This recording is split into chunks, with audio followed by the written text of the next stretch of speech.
Good afternoon. It is June the 5th. It is 1:30. We're here to convene the meeting of the Board of Adjustment. We're here to hear special exemptions, variances to the zoning code, oil and gas related cases, and appeals from the decision of the director. We're going to go a little bit out of order, but at this time I would ask to receive the minutes of the May 15th meeting. So moved. Second. All in favor? Okay. We have as our last agenda item a nomination for chair and vice chairman. I realize that a member of the commission has to go, so I'd like to take that under consideration at this time. Is there a nomination for chairman of the Board of Adjustment? Mr. Chairman, I would ask that we postpone the election of officers until our next regular meetings in hopes that the full board is in attendance. I would second that. We have a motion and a second. Motion carries. Our next agenda item would be continuances from staff. We have two today. Item number 9, case number 13883 is requesting a continuance to August 7th. And item number 10, case number 13598 is requesting a continuance to September 18th. Any objections? I'd make a motion to approve the continuance for case number 13883 to August 7th meeting. Okay, and a second. Second. Okay, cast your votes. That case is continued. And then on agenda item 10. Would make a motion to continue case number 13598 to September 18th. Okay, the motion's been made. Second. And a second. Cast your vote. Motion passes. Have any continuance requests by the public? Okay, there being none, there being no items on the consent docket, we'll go to our case docket. Kathy? Item number 1, case number 13896, request of Continental 279 Fund for a variance to the conditional use regulations to allow a non-accessory sign located at 13401 North MacArthur Boulevard. Good afternoon. Good afternoon. My name is Eric Hahn. I'm with Continental Properties. The address is West 134 North 8675 Executive Parkway in Menominee Falls, Wisconsin. And essentially, we're planning to build a 228-unit apartment development approximately 350 feet west of a main thoroughfare, MacArthur Boulevard, on a site that does not have any public street frontage. It's accessed by private roads based on a plat that is under review that we intend to record in the future. And essentially, we see signage as a necessary component of conducting competitive commercial activity, in that we see a sign panel on MacArthur critical to the lease-up of the apartment development. Essentially, we understand that it's on a lot that is currently vacant, and the code allows signage to be built on vacant lots like this, but we're looking for a variance to the code to allow that sign to remain upon development of the outlot. So in planning for that, we've designed a joint panel monument sign with two 36-square-foot panels, 12 feet in height. It's smaller than what code would allow to address the lack of the way the code doesn't allow signage on off-premise signage for a development that's not on a main public thoroughfare. What additional development do you anticipate? I'm sorry? What additional development do you anticipate? At this point, we're purchasing or plan to purchase the apartment parcel from the owner of the outlot and the adjoining apartment property. At this point, they have no plans for development on the outlot. Does that one extra panel, does it benefit you, or, is it enough signage, potential signage for what you're anticipating?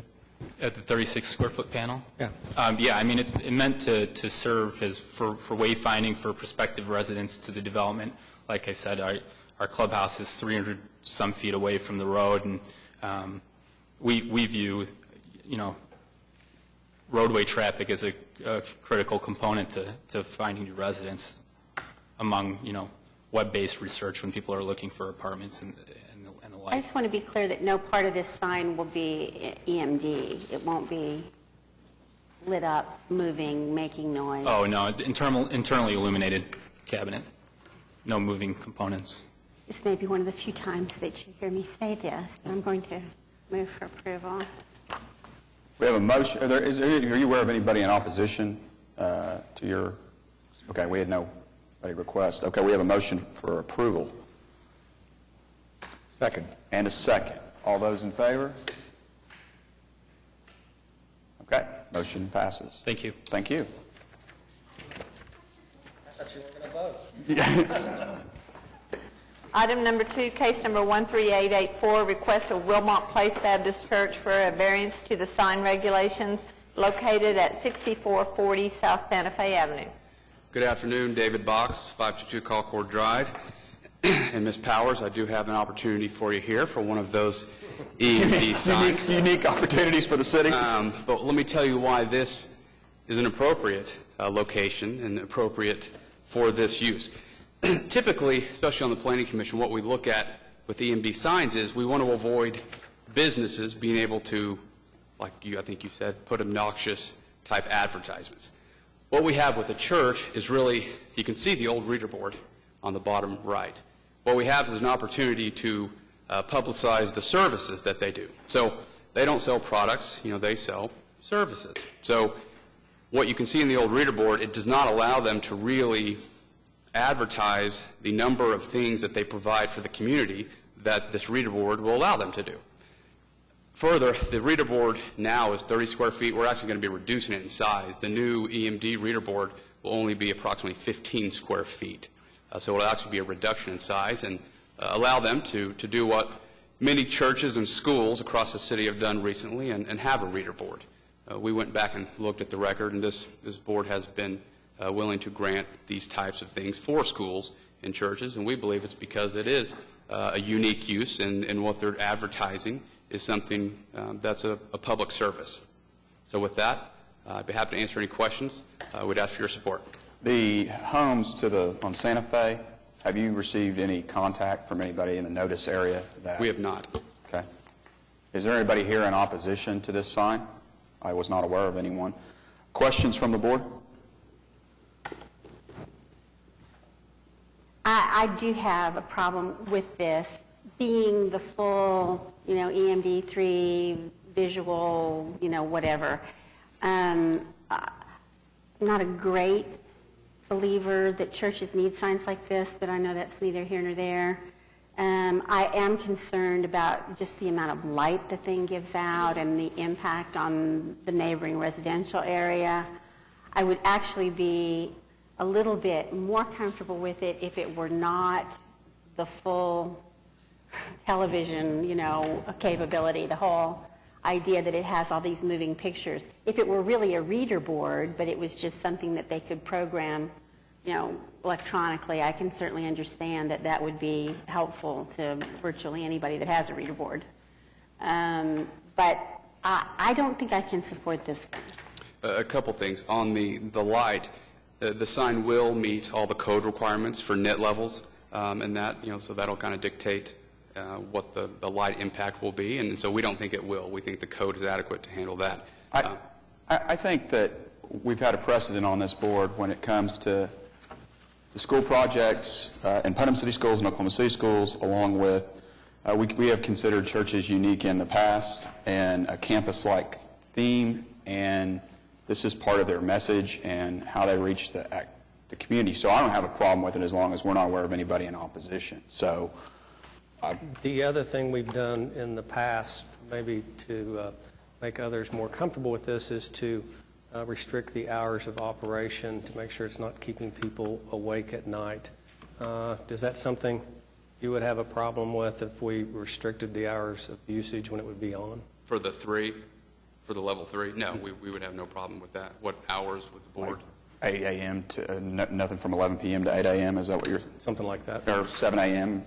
Whatever would work for best for the church. Yeah, that's fine. I would just say 7 a.m. so that way they could have drive-by traffic in the morning, and it goes up dark. As far as sunlight, let's say 11 p.m. to 6 a.m. Yeah, I would support that. Okay. I'm going to share Ms. Powers' concerns about if your objective is to have a message board that advertises services and events at the church, it's like, why do you need a full motion board? Give me one moment.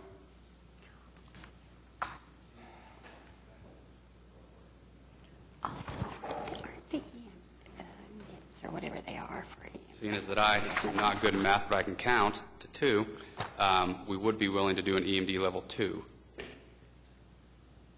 If they're still the same concerns, then we'd have to continue and ask for a full board. What's the difference? Explain to me the difference between an EM. 2 does not have full animation.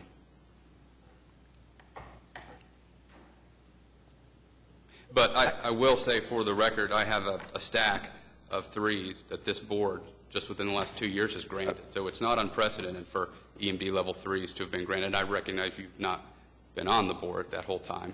Is there a difference in the NIT levels between 3 and 2? No. So all it is animation. I mean, Like you see the... it's the difference between the red light and like what you see in front of the thunder. That's the difference, right? Yeah, like Thunder has full animation, the Yeah. ability to have, like you see there, you see the hands praying if the hands were to move, and that would be full animation. And like I said, that's what churches all over the city have been granted. I agree. But if Mr. Austin still shares that concern. I think what I'm reading from the commission is you probably want to continue this to a full board. I mean, is your position changed, Mr. Austin? Okay.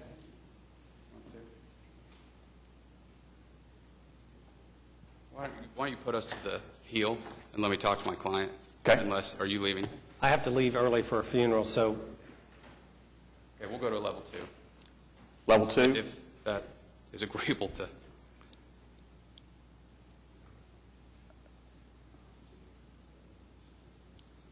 It's like a bank sign, right? Level 2 would be acceptable. Okay. Do we have a motion to approve level 2 subject to the time requirements previously stated? Mark, if you'll make that motion, I'll second. I'll make that motion. We have a motion and a second for level 2 from during, what was it? 11 to 6. 11 to 6. 11 p.m. to 6 a.m. Motion and a second. Cast your votes. The motion passes. Thank you.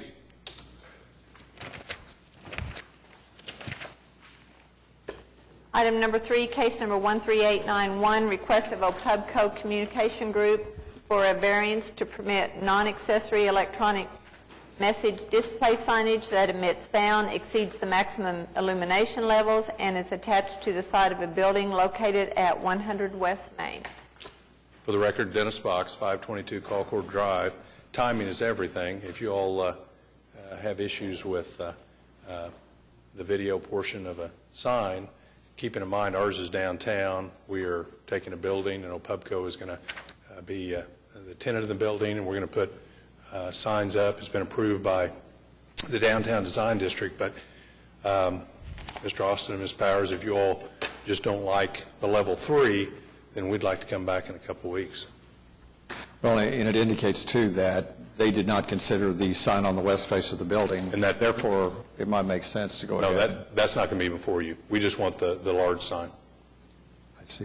Are you continuing that one, or have you changed your mind? No, we haven't changed our mind. There's some question with regard to, on the staff standpoint, it might be allowed by right if reduced down in size a little bit. And so they're working with the staff to determine what will happen on that smaller sign. The large sign we absolutely want, and we want it large, bright, and we want to take news service to the next level. You know, back in the turn of the century, you had people that were hawking papers and yelling and talking about, headlines, World War II, Korea. Well, what we're going to do is have a scenario where this sign not only will provide news for the walking public, but we have the ability to also have a voice. We've worked with our neighbors, specifically the owners of the Colcord Hotel, and they have no objection to what we're doing. The Downtown Design Group recommended support, and to my knowledge, the staff has no issues with it. But this is an example of being in downtown. We want to not only provide the services that a newspaper will provide, but for the traveling public walking along Sheridan or Robinson, we want them to be able to see and hear the news. And there's so many of these signs around this vicinity already. You look at the Thunder, you look at the Myriad Gardens. I mean, you draw 50 feet, you're going to hit several of them. Yes, sir. And I don't have the concerns in this context that I did with the previous case. Okay.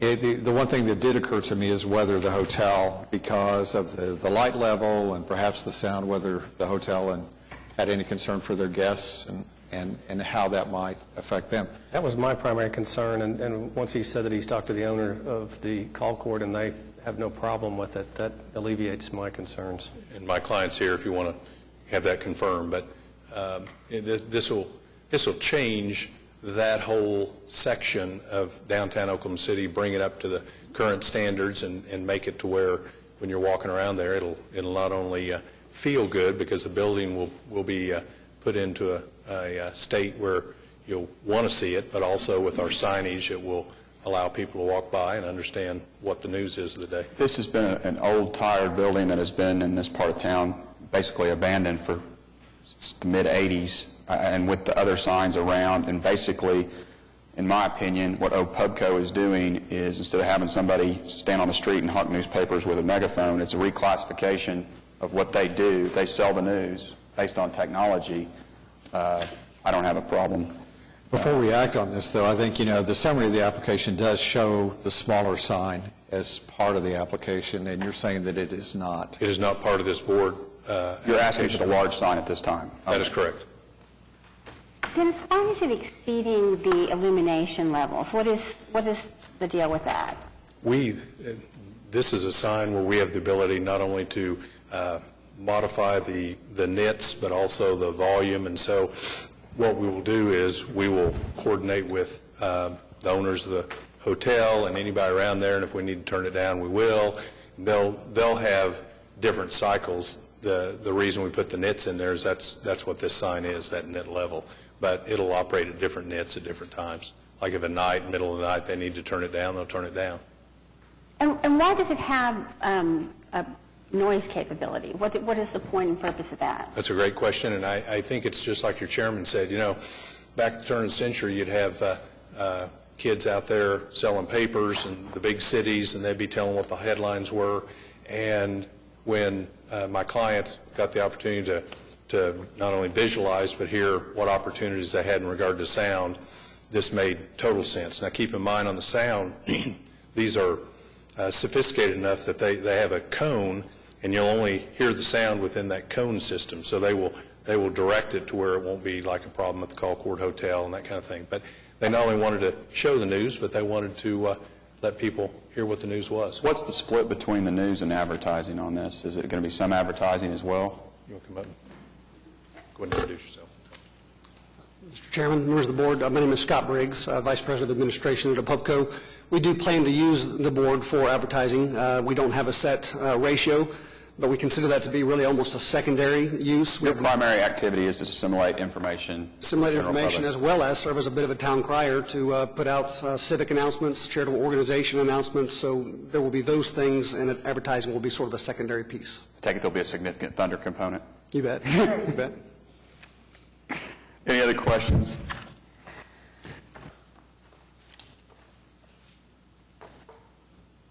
There being no questions of the board, they've talked with their neighbors.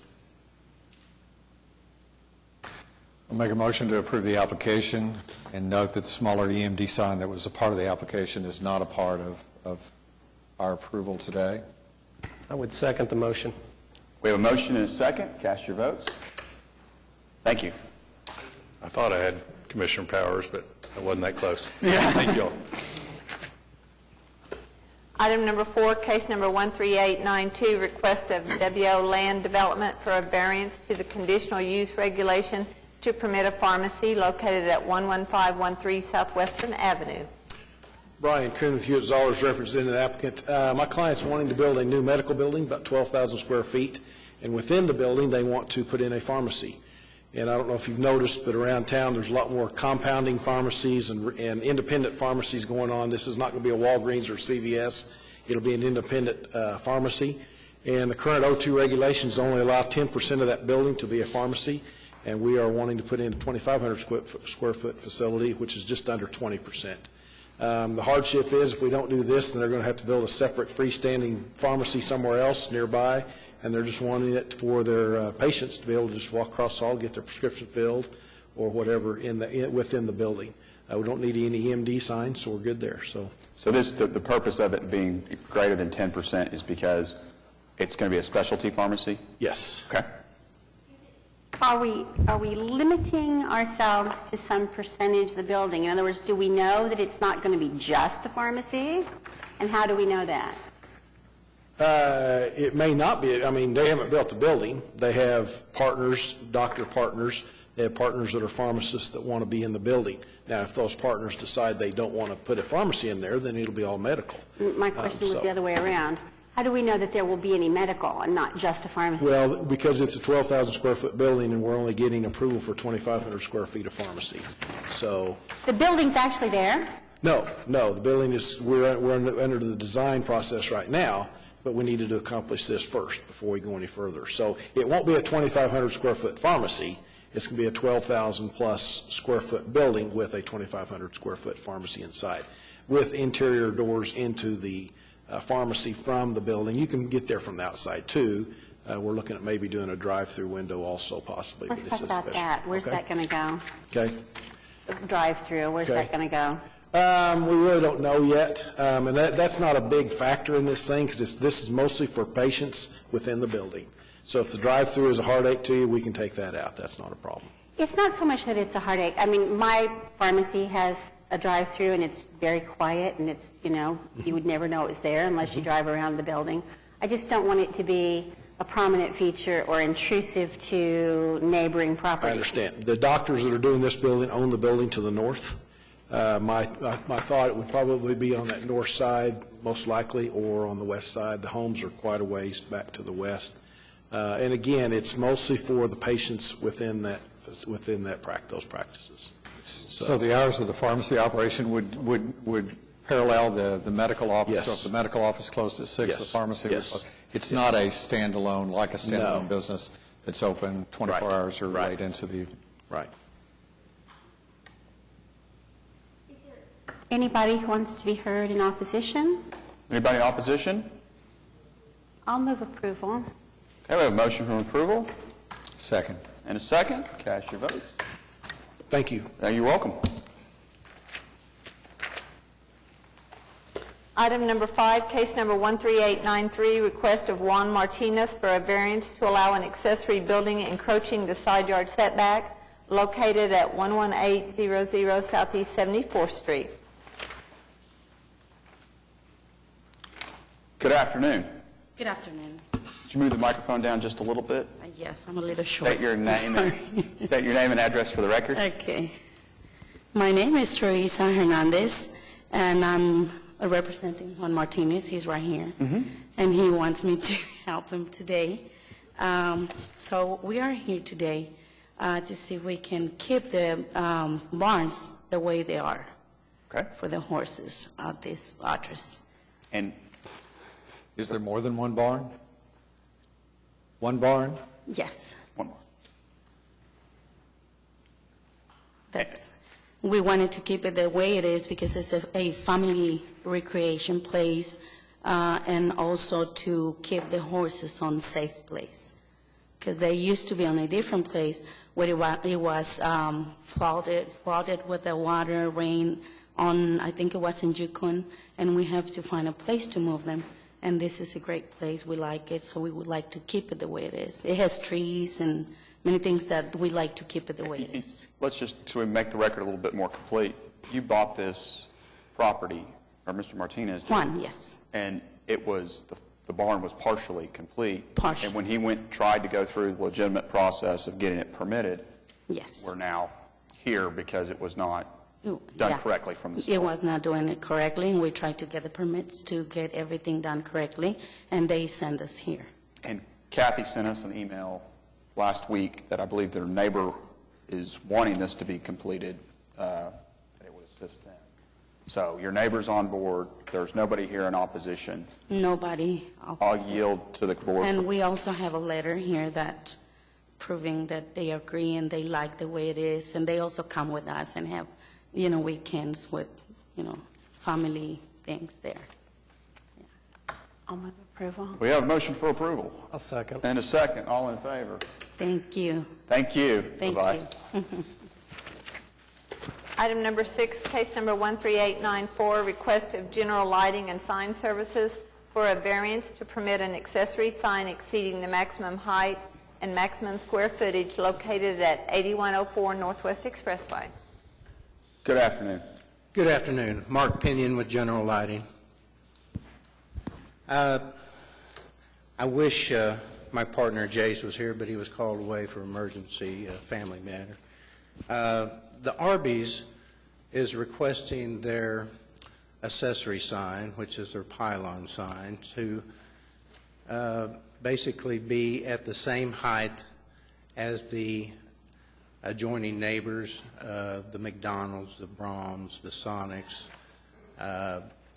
They went to the city initially before they ordered their signs, and Mr. Magdalena had assured them it was a C3 location, and that C3 requirements for signs would be at the normal 200 square feet and at 40 feet on their pylon sign. So when they heard that, they went ahead and manufactured their signs.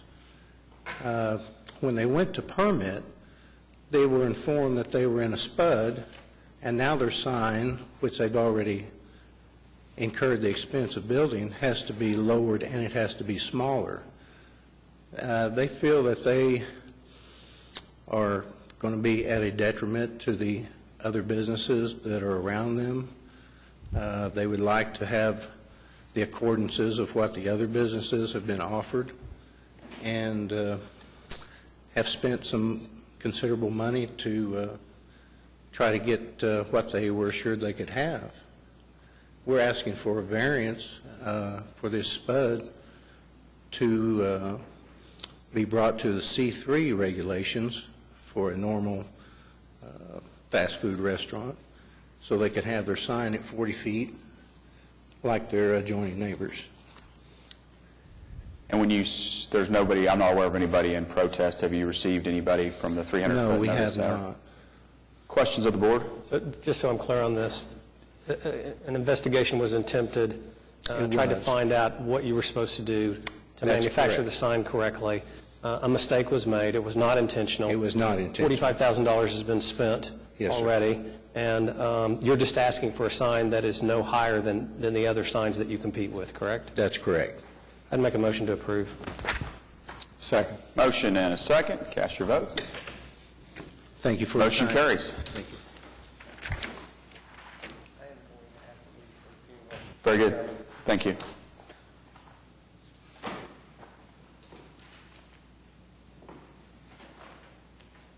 Item number 7, case number 13895, request of David C. Fleet for a variance to the rear yard setback located at 15700 Cambria Court.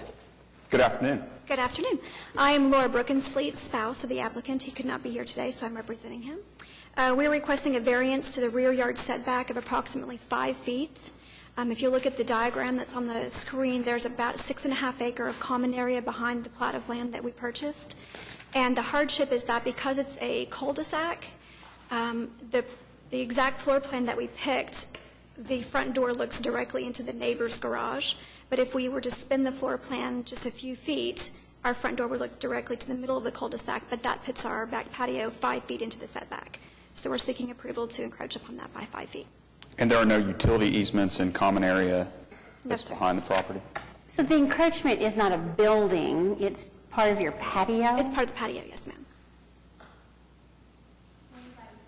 On this matter? I was not aware of anyone. I'll move approval. Have a motion for approval? Second. Motion and a second. Cast your votes. You've been approved. Thank you. Thank you very much.